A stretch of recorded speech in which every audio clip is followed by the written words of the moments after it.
¿Cómo están? Buenas noches y bienvenidos a esta Noche con Ideas, a este ciclo de En Primer Plano. Bueno, pasaron las elecciones, la Argentina tiene nuevo presidente. Javier Milei fue electo el domingo pasado en una elección para muchos sorprendente, ¿no? 55% de los votos en un balotaje es mucho, era poco imaginado tiempo atrás, pero se está dando un nuevo escenario en la política argentina que reúne muchas novedades. Esta etapa política que empieza con un nuevo periodo presidencial viene de la mano de muchas primeras veces. Bueno, este será el punto de partida que vamos a tener para analizar este escenario político con nuestra invitada del día de hoy. Está con nosotros Sheila Bilker, que es analista política, directora de 3.0, una consultora que anduvo muy bien también midiendo la opinión pública en las elecciones de este 2023. Sheila, bienvenida, ¿cómo estás? Gracias Daniel por la invitación. Vos sabés que yo digo que este es un escenario nuevo, novedoso, y vamos a debutar o vamos a tener muchas primeras veces en distintas cuestiones. Por ejemplo, la primera vez que Argentina tiene un presidente economista, la primera vez que Argentina tiene un presidente que llega a la presidencia luego de crear un partido en 2 años. La experiencia más reciente que rompió el bipartidismo, peronismo, radicalismo, había sido el PRO, pero el PRO perdió la elección de la ciudad en el 2003, la ganó en el 2007, gobernó la ciudad de Buenos Aires hasta el 2015, participó de elecciones parlamentarias. En poco tiempo llegó a la presidencia aliado a otra fuerza política, ni más ni menos que al radicalismo, que le dio expansión territorial a la coalición cívica.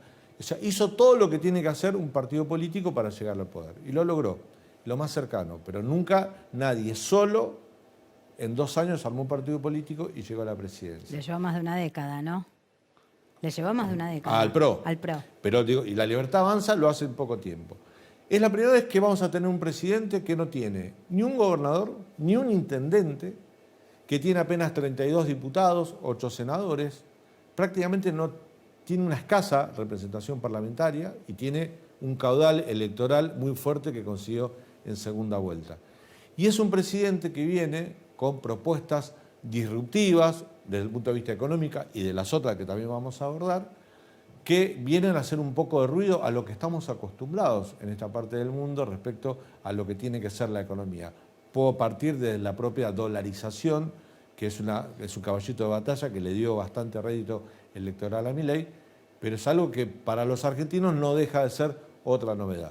Bueno, estas son, yo creo que las primeras veces de muchas cosas que vamos a empezar a leer y a transitar. Vos sabés que yo creo que es un escenario, por supuesto, inédito para Argentina, pero no inédito para lo que venimos viendo a nivel mundial, que pasa con la llegada de outsiders o de figuras muy disruptivas, el caso de Milei tiene sus particularidades, pero me parece que uno puede mirar algunos otros fenómenos en Latinoamérica, por ahí en otras partes del mundo, para entender el advenimiento de los outsiders, de figuras de extrema derecha o como fenómenos nuevos que vienen a romper por ahí bipartidismos o vienen a traer propuestas totalmente novedosas. Zelensky en Ucrania, que tanto protagonismo tiene, que en guerra con Rusia desde hace 1 año y medio, viene del mundo de la actuación. De la actuación, es un actor. Sí, absolutamente. Entonces, me parece que también ahí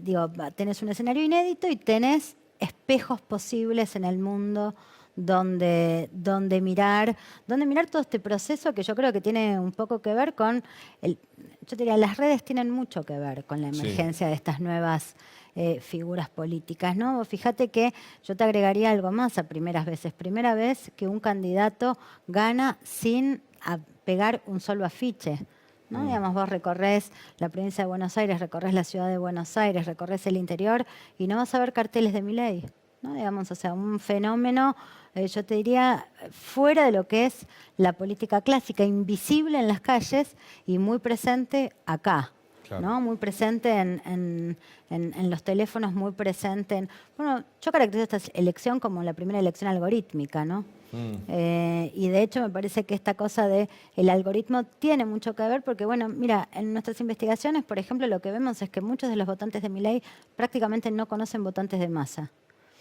¿no? Digamos, o sea, como una especie de, o sea, No, el barrios votante Milei no conoce votantes de masa. prácticamente no conoce votantes de masa, ¿no? Digamos, o sea, hay un fenómeno ahí en el que hay una especie de ecología del voto, una ecología del voto, que, bueno, que en lugar de trabajar con los barrios habituales que uno suponía, ¿no? Las preferencias por barrios, por determinada identidad política, son comunidades virtuales lo que se genera. Y esto, por ejemplo, te lo cuentan votantes que dicen, yo casi no conozco, a mí todo lo que me llega al teléfono es todo de Milei. Claro. No conozco votantes de masa. Bueno, ¿no? fíjate Digamos, que Jorge Liotti decía esta semana algo que me pareció muy interesante, que Milei hace el camino a la inversa. En general, un dirigente político en la Argentina ganaba la calle, tenía que hacer actos, mover gente. Después estaban las redes sociales y por último, esa movilización de gente lo hacía atractivo para que sea invitado a la televisión. Milei hizo el camino a la inversa. Fue un personaje disruptivo, simpático, que daba rating y empezó en la televisión, con las redes sociales. Y fíjate que recién ahora, en el balotaje, se animó a hacer actos de campaña multitudinarios, como el que hizo en Córdoba, en Mendoza, bueno, aquí en la Ciudad de Buenos Aires, porque no había muchos actos masivos de Milei en la calle, cara a cara con la gente.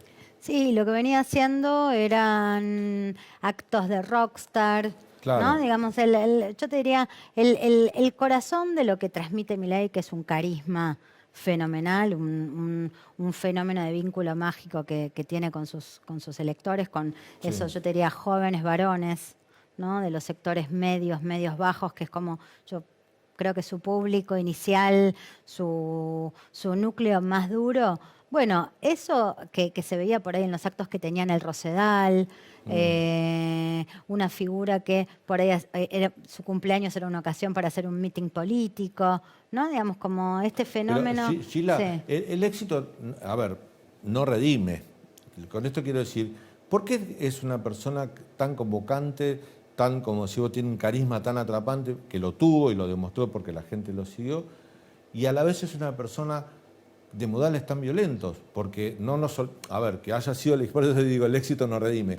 Es presidente, merece todo el respeto institucional, pero la verdad es una persona que ha sido agresiva con el periodismo, con las mujeres, que ha tenido modales... Con el radicalismo.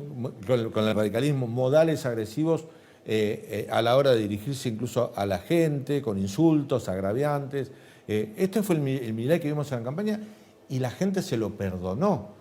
A ver, decirle mogólico, yo le pido disculpas y con respeto a toda la gente que tiene cercano a un chico con síndrome de Down, pero decirle mogólico a un adversario político, a otro político le puede costar la carrera. Milei lo surfió.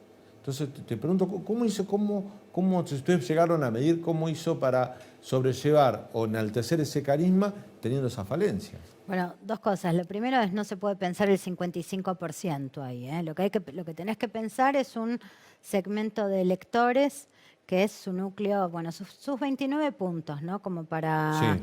o sea, pensar que hay 7 de cada 10 argentinos no tuvo a Milei como preferencia inicial, ¿no? Inicial. Entonces, concentrémonos en ese público porque yo te diría que lo que construyó después de eso fue un voto táctico, ¿no? Lo que argumentaban los electores posteriormente, después del espaldarazo de Macri, tenía que ver más con un voto táctico donde jugaba más el rechazo al adversario que la adhesión a la figura de Milei. Pero en relación con la figura de Milei, digamos, es cierto que una cantidad importante de votantes ven en esas formas violentas el horror más puro, ven una figura autoritaria, pero también tenés un universo, sobre todo el universo juvenil, que ven su autenticidad.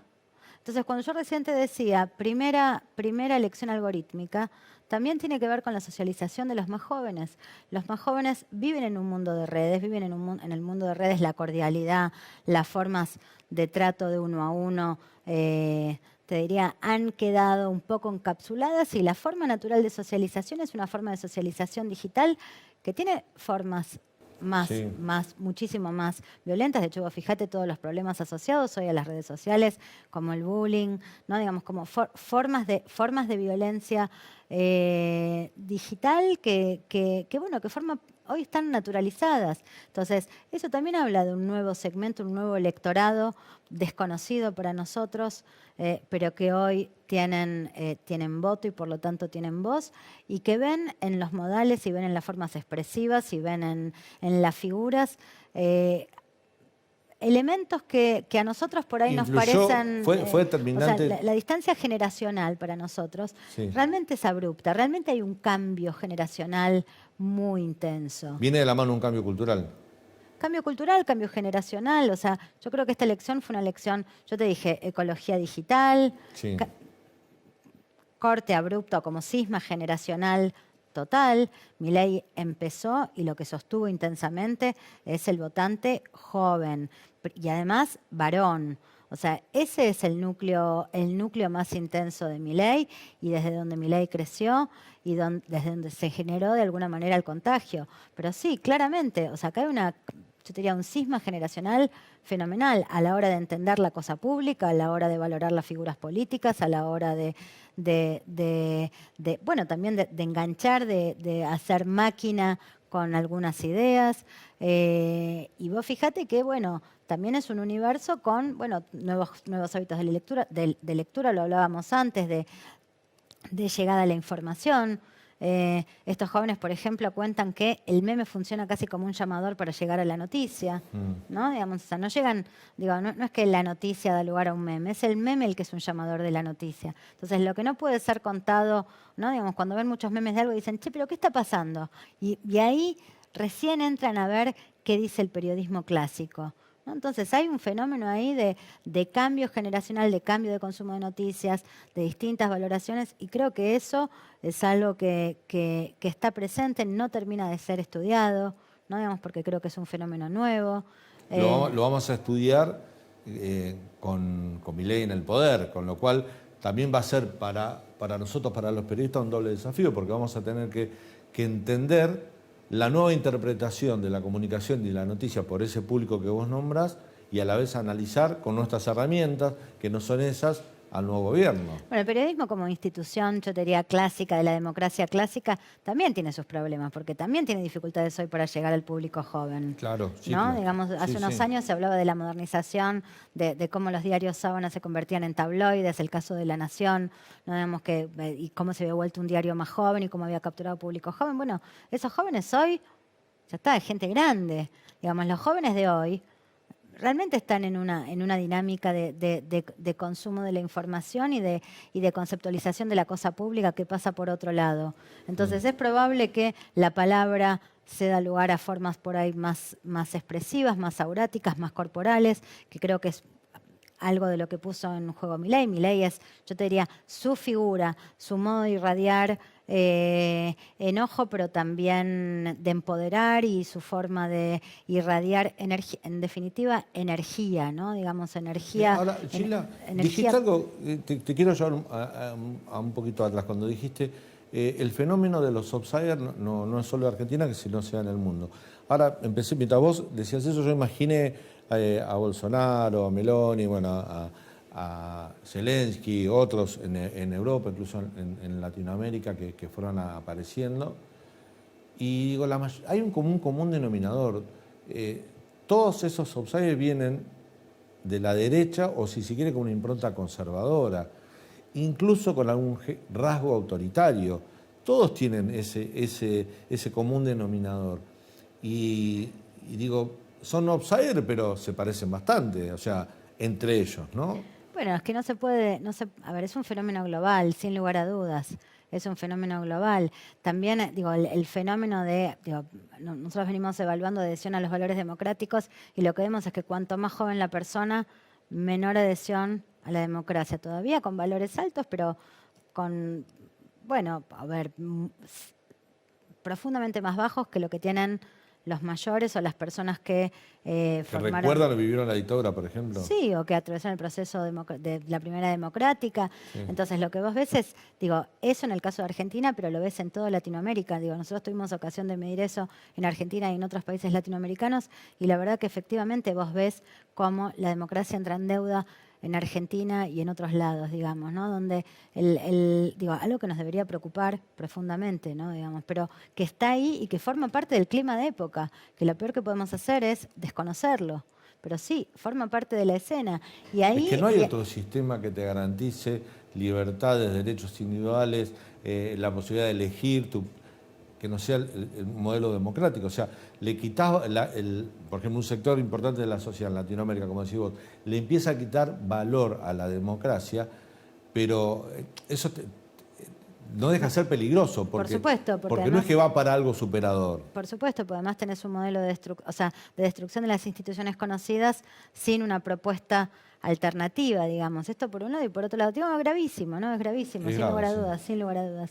El periodismo también, a su modo, una de las, digo, yo te diría incluso la labor del relevamiento de la opinión pública también cae en la bolsa. Y la verdad que el devolver un espejo de la opinión pública es algo que se hace en las sociedades democráticas, ¿no? Digamos, por supuesto, incluso los autoritarismos tienen sus datos, digamos, o sea, desde que hay Estado hay, te diría, ocultación de las poblaciones, pero la posibilidad de socializar esa imagen es muy propio de la escena democrática. Entonces, sí, es algo para mirar con atención. Y por otro lado, se da un fenómeno muy curioso. Vos fíjate que en esta campaña, para mí, una de las cosas que más me llamaron la atención es que no voy a decir nombre, voy a decir basura, vos sos la dictadura, es un cántico que fue tanto para Milei como para Massa. Para Massa, Entonces, sí, sí. el fenómeno de democracia o autoritarismo es una preocupación hoy en la sociedad argentina cruzada, ¿no? Absolutamente cruzada. Parecería más natural, sobre todo por la presencia y las asociaciones de Villarruel, digo, parecería más natural que el calificativo le calce al candidato, al actual presidente electo Milei, pero en términos de opinión pública también hay una lectura de, por ejemplo, apareció muy fuerte con el tema del desabastecimiento de combustibles, ¿no? Desabastecimiento igual Venezuela, Venezuela igual autoritarismo, luego Massa autoritario, ¿no? Y puesta en crisis de la democracia. Entonces lo que vos ves es que acá hay fenómenos de crítica cruzados, Es que inversiones. Mira, hace más de una década que el espejo de Venezuela está muy presente en cada elección de la Argentina. Para bien o para mal. O sea, algunos lo ven, lo muestran como para bien, un proceso, si querés, igualitario. Hay gente que defiende el modelo venezolano, al menos no deja de ser una dictadura. Es un pero modelo de también mucho lo usan dolor. para... Claro. Un modelo de mucho dolor, digamos, con gente teniendo que irse de su país, desarraigándose. 5 millones de exiliados. Eso es, o sea, el Es fuertísimo. exilio. Pero se usa mucho el espejo de Venezuela. Se ha usado mucho en esta campaña, sobre todo en el Sí. balotaje. Si no cambiamos, somos Venezuela. Lo que es injusto es la asociación de Argentina con Venezuela, Por eso porque mismo, pero claramente, se ha usado. digo, porque claramente ahí lo que vos tenés digo, realmente o sea, creo que es, no sé, que es absurdo, digamos. Es muy No, es difícil de absurdo, sostener, ¿no? pero vos, cuando ustedes me digan cuál era el miedo, por qué la gente eligió... Eso aparece. Aparece, Sí, por porque si supuesto. no cambiamos, esto es Venezuela. Se decía, se veía en las redes. Y hablando de cambios, señalaste que Milei tuvo un 29-30% de voto genuino, que fue la primera vuelta, y alcanza el 55%. Claramente todo el voto de Juntos por el Cambio, lo de la neutralidad quedó circunscripto a una voluntad, una expresión de deseo de la dirigencia y si querés de la militancia. Básicamente el votante de Juntos por el Cambio se volcó masivamente a Milei. ¿Cuánto influyó en esto Mauricio Macri con su apoyo 48 horas después de la primera vuelta a Milei? Todo, absolutamente todo, porque le dio una sobrevida. Digo, vos acordate esas primeras horas después del 22 de octubre, después de la primera vuelta, se hablaba de Milei se baja, no se baja, se baja, no se baja, y realmente había quedado debilitado con un Massa que estuvo a 3 puntos de quedarse con la presidencia en primera vuelta. Yo creo que la rapidez de reflejos, el espaldarazo que significó ese acompañamiento es absolutamente central para el triunfo de Javier Milei. Sin apoyo de Macri no tendríamos Milei presidente. Yo creo que sería difícil de imaginar. Y otro capítulo es el fenómeno de la neutralidad de otra parte de la dirigencia que yo creo que amerita también un doble clic, que tiene que ver con, bueno, una escena un poco tibia por parte de una cantidad importante de dirigentes que bueno, que también dejaron a la sociedad en la Pero a ver, orfandad, yo ¿no? no los Digamos, quiero porque justificar, pero me pongo en el lugar de Carrió, de Rodríguez Larreta, de Morales, de un radical clásico, que llevan 20 años siendo opositores al kirchnerismo. Llegan 20 años, Carrió, por ejemplo, haciendo denuncias penales contra la corrupción kirchnerista. Peleando, Larreta peleando el presupuesto de la coparticipación, yendo a la Corte Suprema de Justicia contra el gobierno de Alberto Fernández. Digamos, palo a palo contra el kirchnerismo. Y aparece una tercera opción que los maltrata, los detrata, los insulta, les dice que son lo peor. Yo lo repito siempre, Milei decía que hacía footing a la mañana, hacía box a la mañana, pegándole a un muñeco de Alfonsín. Y la verdad que entiendo que esa parte de la dirigencia se encontró en un momento acorralada, porque hasta me sorprendió que Patricia Bullrich le haya dejado pasar lo que dijo en la campaña de Milei de ella. A vos, alguien te dice, Sheila, cuando era joven ponía bombas en el jardín de infantes y mataba a chicos. Te lo hice públicamente. Una barbaridad. No volvés, te rompés cualquier tipo de lazo. Bueno, ella pudo sobreponerse a eso, pero el resto no. Y también entiendo que era muy difícil pronunciarse por uno o por otro, ¿no? Mira, te voy a decir 2 o 3 cosas al respecto. La primera es, hubo poco botón blanco.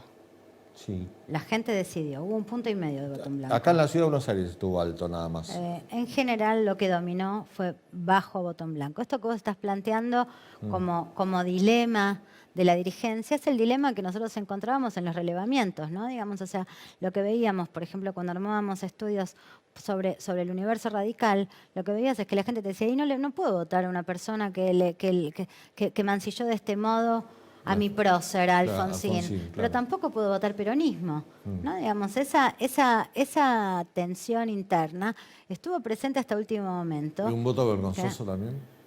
Bueno, puede ser. Yo creo que finalmente terminó decantando por, bueno, está bien, le pegó a Alfonsín, bueno, pero, ¿no? Digamos, es probable. A ver, hasta ese momento, cuando nosotros hacíamos la investigación, la verdad no lo sabíamos. Veíamos que eran electores totalmente, viste, con ideas cruzadas, muy dolorosas. Sí. Y cuando voy de ahí a la dirigencia, lo que pienso es, bueno, en momentos difíciles, en momentos donde las papas queman, la dirigencia tiene que ayudar a marcar rumbo. Macri lo hizo, marcó un rumbo. El resto de la dirigencia se quedó en un lugar tibio. Lo que dijo es doy la libertad de acción. La libertad de acción es algo que el elector ya tiene. Naturalmente ya tiene. No hace falta que ningún dirigente se lo dé de ninguna manera. Lo que tiene que hacer un dirigente, aun cuando eso le resulte un costo, es marcar un rumbo, dar razones de por qué. Porque la verdad que nadie imagina que, bueno, Elisa Carrió decidió pasarlo en Punta del Este, ¿no? Creo que no fue a votar. No fue a votar. Pero nadie imagina que Larreta no emitió un voto por uno o por otro, nadie imagina. Entonces, la dirigencia finalmente lo que debería ayudar, aun cuando eso tenga un costo, es a formar opinión.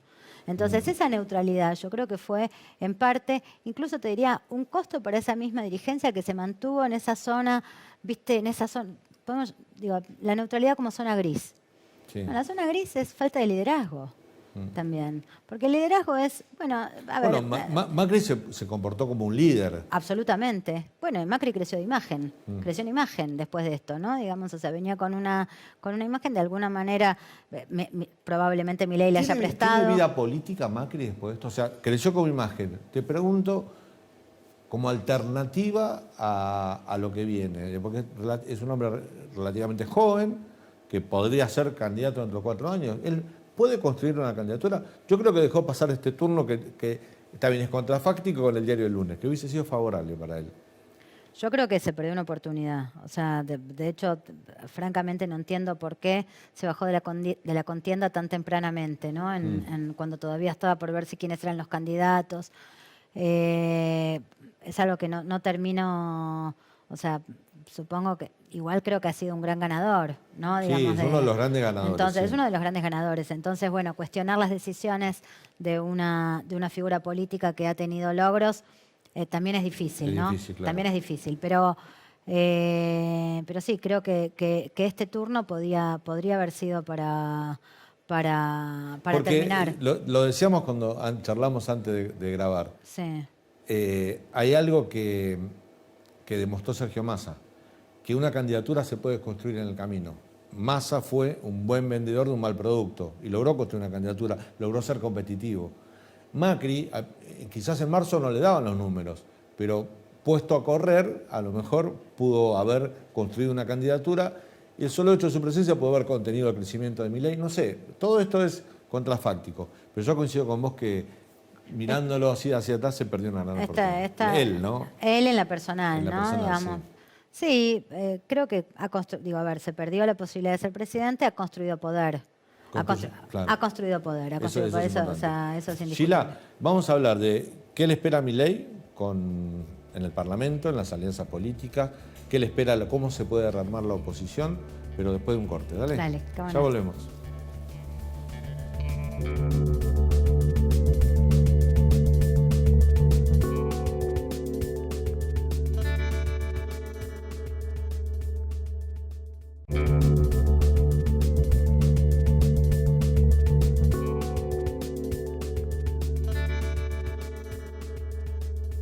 Seguimos en esta noche con Ideas en Primer Plano, hablando con Sheila Bilker y quedaron algunos interrogantes que dejé antes del cierre del bloque anterior, ¿no?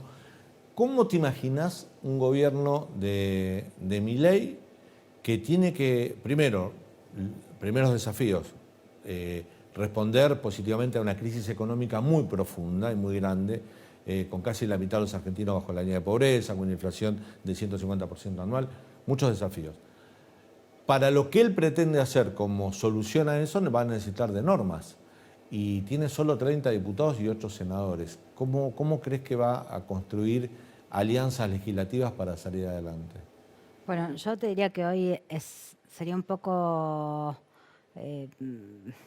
a ver, sería muy chiquito pensar que solo tiene 30 y pico diputados. Propios es lo que consiguió es lo que tiene. En octubre. Yo creo que esta es una alianza, hay que ver qué forma toma esa coalición, pero sin lugar a dudas imagino que Juntos por el Cambio va a acompañar fuertemente porque, bueno, la campaña estuvo centrada en el cambio, el 90% de coincidencias, tanto en el decir de Bullrich, en el decir de Mauricio Macri, como en el decir del propio Milei. Entonces, bueno, lo que cabría esperar es que ahí haya un trabajo más en tándem. Por ahí la pregunta es, bueno, ¿qué pasa con el radicalismo? Todo ese radicalismo que hace un rato veníamos hablando que se mantuvo neutral, qué pasa con bueno, por ahí otra parte de la dirigencia. Los gobernadores. Sí, ahí yo creo que, bueno, los gobernadores, muy probablemente los gobernadores empujen por bloques más cohesionados, digamos, ¿no? O sea, es cierto que en Argentina todo está fragmentado, pero a los ejecutivos la fragmentación no les sirve porque tienen que sacar cosas. Claro. Entonces ahí, sin lugar a dudas, hay una presión. Esa idea que tenemos los periodistas de, mira, se reúne la mesa de Juntos por el Cambio y van a sacar un comunicado y decidieron esto. Yo creo que en esta nueva etapa, la mesa Juntos por el Cambio no va a tener incidencia. Lo que va a tener incidencia es la Liga de Gobernadores. Sí, que ahora hay una Liga de Gobernadores Son 10 gobernadores, amarilla, claro. ¿no? Digamos, amarillo radical, podríamos decir, Claro. ¿no? Una Liga de Gobernadores que sin lugar a dudas son los que, bueno, los que yo te diría en un primer momento impidieron que Juntos por el Cambio estallase por el aire, ¿no? Digamos, y bueno, a ver, no terminó de estallar, yo creo que hasta ahora es la única que dijo me voy, me fui, no estoy, es Carrió. Los demás, nadie dijo me voy hasta ahora. Entonces, bueno, todavía parece que eso sobrevive. Por supuesto, un triunfo cohesiona. Siempre un triunfo cohesiona. Es un estímulo para permanecer, ¿no? Digamos, por ahí distinto hubiese sido si Milei perdía, qué pasaba con Juntos por el Cambio, qué pasaba con el universo de esos 90 y pico de diputados de Juntos por el Cambio que, bueno, que claramente jugaron te diría, y igual yo te diría la presión de los gobernadores fue la fuerza aglutinante, ¿no? Digamos, así que eso por un lado. Por otro lado, bueno, yo tengo la impresión de que el Congreso el nuevo presidente la tiene difícil, pero al mismo tiempo, o sea, dificultad para consolidar quórum. Pero a pesar de eso, yo creo que va a trabajar poco el Congreso en el 2024. A pesar de todo lo que lo precisa, yo creo que va a ser un presidente más a tiro de decreto que de Congreso. ¿La pelea va a estar en la calle? Mira, es feo augurar conflicto, pero es el propio Milei el que auguró de alguna manera conflicto, reconoce algo del orden de la conflictividad. Se usó una frase de Perón, dijo, si se oponen Dentro dentro de de la la ley ley todo, fuera de la ley nada. Sí, dijo, habrá resistencias. Sí, Y habrá. para esos, o sea, entonces es una perspectiva de mucha conflictividad, ¿no? Digamos, yo creo que el gran desafío de Milei es la construcción de consensos. Parte con una perspectiva de conflicto. Yo creo que la lectura del conflicto, digo, a mí por supuesto no me gusta, me parece que además un presidente recién electo tiene que hablarle a la totalidad de los argentinos. A mí también. Me parece que hoy, más que nunca en una situación tan Él delicada... tuvo dos frases, a ver, no vamos a poner análisis del discurso, pero es interesante. Tuvo dos frases, si bien el tono que usó como presidente electo me parece el mejor. Moderado con un discurso pero muy dijo, heavy. dijo dos cosas que Sí. me parecieron muy fuertes. Primero, les habló a los argentinos de bien. ¿Quiénes son los argentinos de mal? O sea, ya divide, hay argentinos de bien, los que están conmigo. O sea, sos de bien si estás conmigo, sos de mal si sos opositor a mí. Y lo otro que me pareció que pasó así, muy entre Por debajo del líneas, radar. cuando dijo, todos los que se quieran sumar, que se sumen. Eso sí, que vengan a defender el ideario liberal. De alguna manera le pone un sesgo que lo tiene y tiene todo el derecho a su gobierno, pero dice, si te querés sumar, tenés que pensar como nosotros. Sí, Digamos, una especie de amnistía a la cierra casta. alguna puerta también, porque cuando sos presidente y tenés el 30% de base electoral propia, a lo mejor tenés que ser un poco más amplio, ¿no? Digo. Mira, yo tengo la impresión de que un presidente tiene que buscar aliados, Claro. no subalternos, ¿no? Digamos, por eso se trata la política. Pero esto es parte del problema del presidente electo, digamos, que el capital que construyó, digo, viste que se dice una campaña te ayuda a construir capital político, pero el capital que Milei pudo construir es un capital antipolítico, no es un capital político. Entonces, su base de sustentación es antipolítica. La pregunta es, ¿cómo sos presidente desde la antipolítica? O sea, va a tener que hacer política. En ese sentido, bueno, yo creo que ahí hay enormes desafíos. También veo que la campaña dejó una sociedad más polarizada que nunca, más agrietada que nunca, con miedos cruzados de alto voltaje.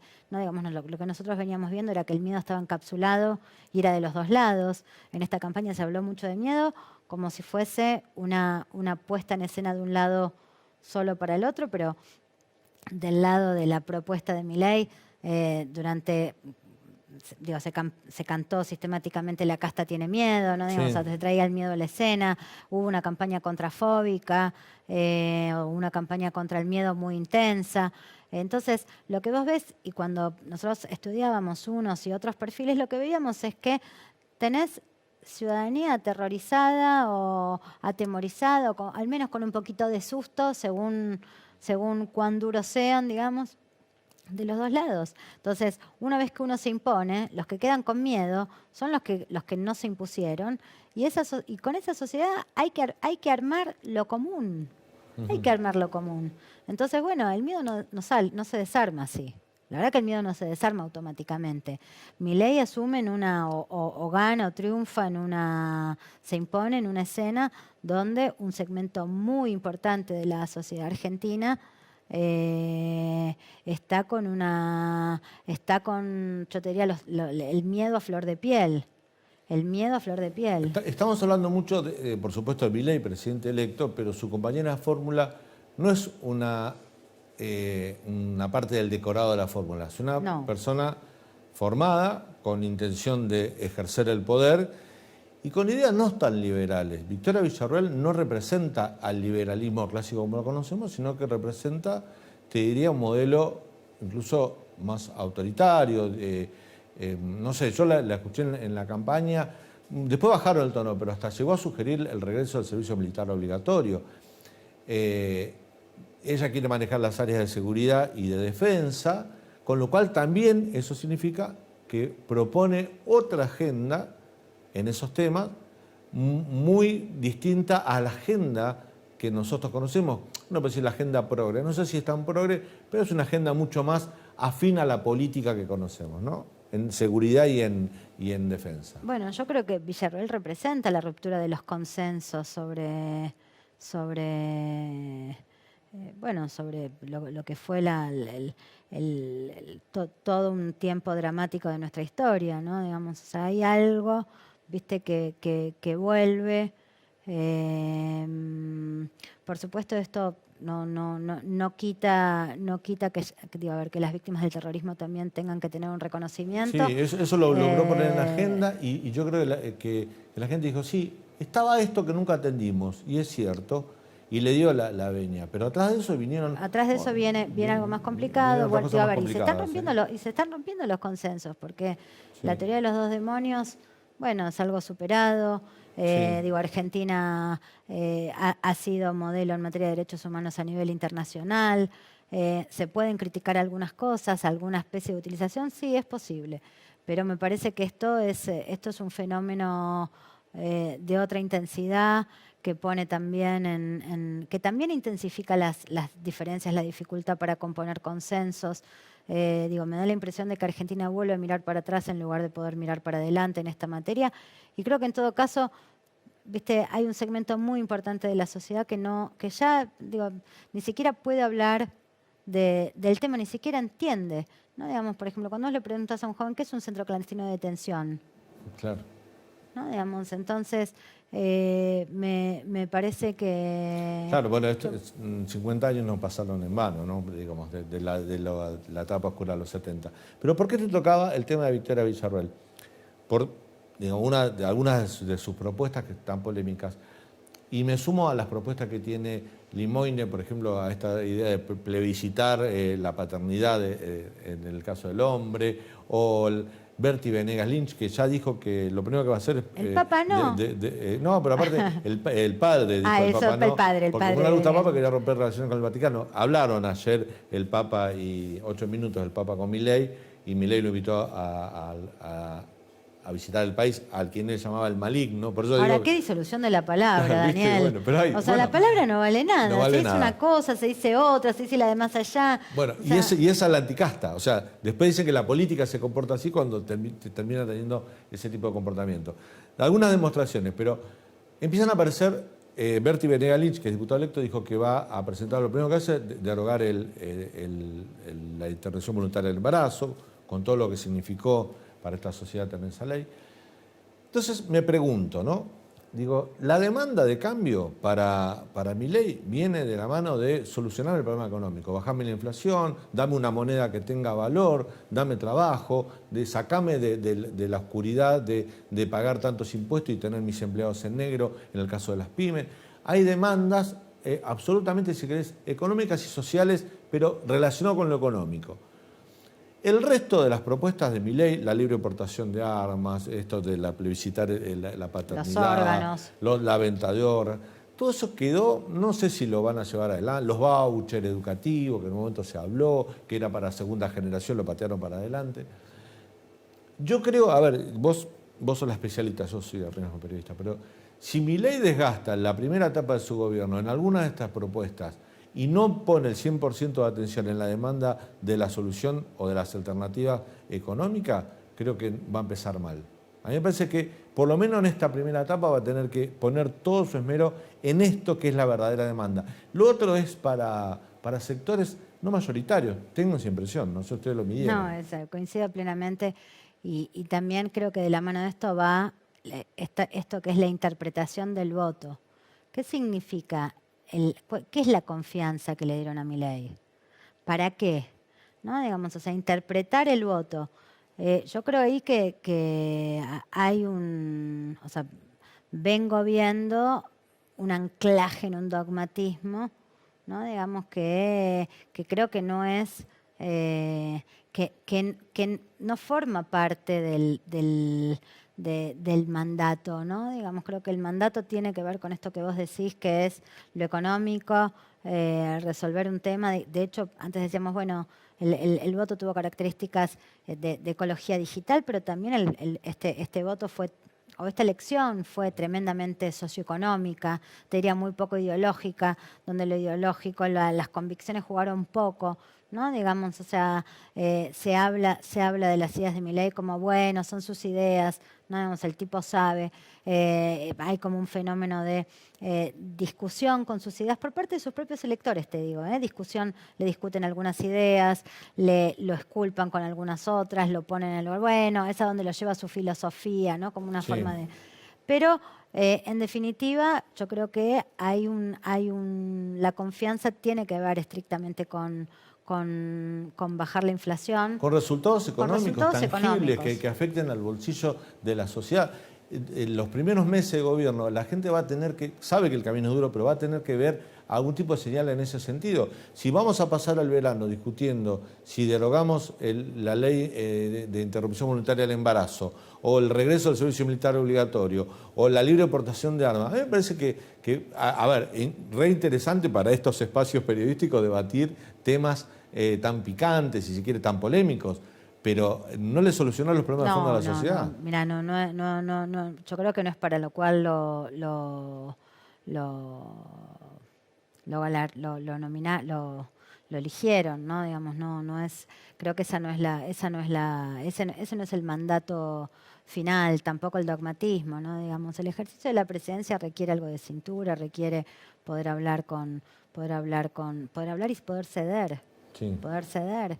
Y por otro lado, bueno, la pregunta también es cómo mirar para adelante, ¿no? Digamos, o sea, la mirada no puede estar puesta únicamente en Alberdi Claro. y en el siglo XIX. En la escuela austríaca, claro. Que por otro lado, bueno, el siglo XIX es el siglo donde se conformó el Estado, ¿no? Digamos, aquello que ahora viene a ser un poco No, fueron liberales que cuestionado. construyeron un Estado. La ley Totalmente. 1420, la ley de educación pública, es quizás el mejor ejemplo de que un Estado atiende las necesidades de la gente brindándole ni más ni menos que educación pública gratuita e inclusiva. Eso fue una decisión de un grupo de liberales y fíjate que se hizo, por eso hay que reivindicar, yo esa parte reivindico la historia, que lo hicieron un grupo de liberales del fin del siglo XIX, cuando en los países de la región y en algunos países de Europa la educación todavía seguía en manos de el clero. del clero, estaba en manos de los protestantes en Alemania. Era una responsabilidad religiosa, no del Estado. Acá se tomó esa determinación, eran positivistas. Entonces, si vas a reivindicar a esos liberales, tenés que ver que fueron liberales que construyeron un Estado. Y Milei en ese aspecto tiene una gran contradicción, porque él cree que todo el Estado es corrupción. Mira, yo te decía, me parece, sí, lo cual es una paradoja, ¿no? Digamos, aspirar a gobernar, a liderar algo que es un antro de digo, es como no se entiende, ¿no? Digamos, Sí. ¿no? Es algo muy una contradicción fenomenal, ¿no? Digamos.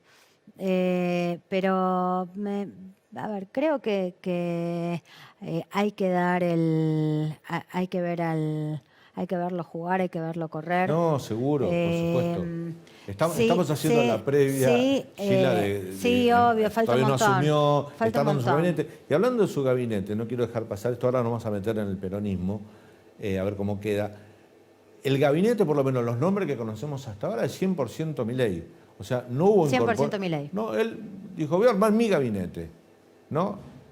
No hubo incorporaciones de sectores del PRO, por ejemplo, o de Macri. Si los hay, habrá en segundas o de terceras líneas, pero por lo menos en los cargos, en los 8 ministerios y en los cargos más importantes de las agencias descentralizadas como ANSES, va toda gente de Milei, ¿eh? Hasta ahora eso también Sí, eso es absolutamente así. Yo creo que, bueno, en general, y más con un fenómeno tan disruptivo, yo creo que digo, en general, los gobiernos tienden a tener en algún momento un recambio inicial de su gabinete. La verdad que imagino que es posible que el universo de PRO, de Juntos por el Cambio, termine como un fenómeno de rescate. A todos los gobiernos les pasa que tienen un recambio en algún momento a poco tiempo de andar si la cosa no funciona. Así que bueno, me lo imagino más de ese modo. Sin lugar a dudas, este es un gobierno que le debe mucho a a Juntos por el Cambio. Sí, básicamente a Mauricio Macri, ¿no? Como en particular a Mauricio Macri, Macri. sí, y a Bullrich, que ha tenido, o sea, por ahí una decisión difícil de entender desde la perspectiva individual. Sí, por las Difícil de agresiones que había entender. sufrido en la campaña. Sí, y no solo por eso, porque ella había construido un liderazgo genuino con su votante. ¿eh? O sea, era, de hecho, en los relevamientos decían, bueno, o sea, era con ella, ¿no? Digamos, como una cosa de licuó una, digo, ahora nuevamente el líder claramente es Mauricio Macri. Ella tuvo un momento de poder. Lo que pasa es que también de poder, Patricia Bullrich tiene que cargar con la mochila de ser la candidata que perdió 18 puntos de Juntos por el Cambio, porque entre el 2021, la elección de medio término y la elección presidencial del 2023, Juntos por el Cambio pierde 18 puntos, y lo pierde siendo oposición, no lo pierde siendo gobierno. Incomprensible. Incomprensible, claro. Bueno, un nuevo tablero. Claro, un nuevo tablero, ¿no? sí. O sea, digo, pasó la pandemia, pasó un gobierno que fracasó, dos gobiernos que fracasaron, ¿no? Me refiero al de Macri y al de Fernández. Sí. O sea, muy ¿Cómo ves al peronismo? Digo, pienso en Cristina, ¿no? Cristina, cuando puso a correr a Guado de Pedro, se lo bajaron los gobernadores, votó una movida para que sea Massa. Y Cristina dice, bueno, pongo todas mis fichas en la provincia de Buenos Aires, deja que la Cámpora ha ganado expansión territorial, ha ganado algunos municipios, y salieron con ese objetivo. Lo logró. Kicillof retuvo la provincia de Buenos Aires, perdió Massa, Cristina estuvo ausente en toda la campaña de Massa, prácticamente no participó. ¿Cómo queda Cristina? La aparición de Macri revive a Cristina, ¿no? Digamos, porque ahí son figura y contrafigura. Entonces yo creo que el desdibujamiento que tuvo Cristina en el último tiempo, que es un desdibujamiento que no tiene únicamente que ver con apariciones, tiene que ver con palabra. Sí. ¿Qué pudo decir? ¿Qué pudo transmitir? ¿No? Digamos, yo creo que algo similar le pasó a Mauricio Macri, ¿no? Digo, los desdibujamientos de esos liderazgos en estos últimos 4 años, creo que tienen mucho que ver con que no han podido decir nada, no han podido transmitir nada, ¿no? Y bueno, el ejercicio, el ejercicio, la razón de ser de un político tiene que ver con la palabra, con el decir, ¿no? Tienen una coincidencia en su accionar, ¿no? De distintas maneras. Cristina en el 2019 lo puso Alberto y ella la acompañó en la fórmula, unió al peronismo para ganarle a Cambiemos.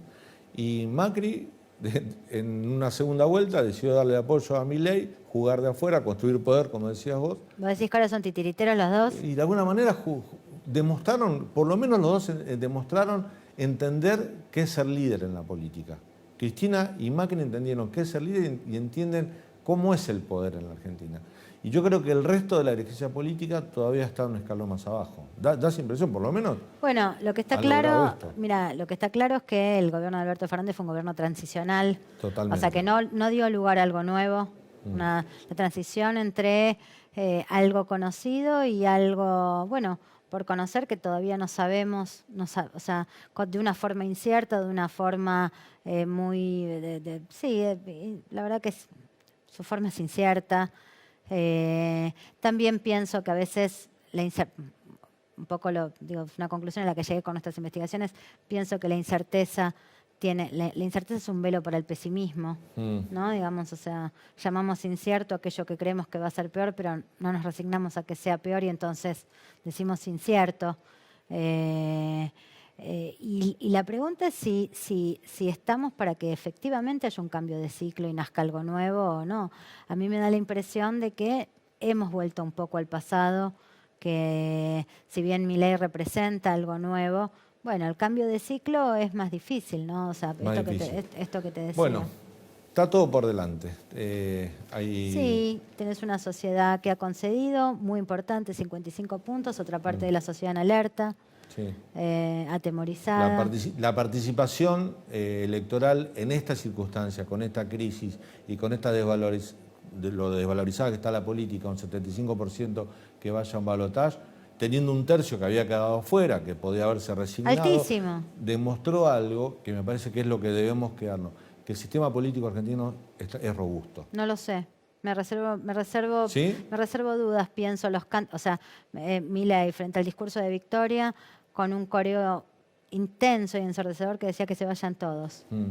Esa imagen hay que Pero retenerla. digo, la porque sociedad participó, pudo no haberlo hecho. la sociedad participó de este modo extraño, que es componer una representación del que se vayan todos, que es digo, un presidente que acumuló capital antipolítico. Digo, todas esas ambivalencias, digo, no nos pueden dejar tranquilos.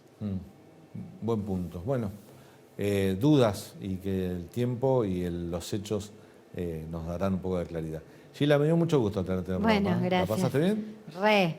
Muy linda charla. Re. Gracias. No, al revés. Te despido. La semana que viene, siempre hasta ahora, aquí en Primer Plano, vamos a tener otra de estas charlas políticas, sociales, que tienen que ver con los temas relevantes que a todos nos interesan. Gracias por haber estado aquí. Hasta la próxima.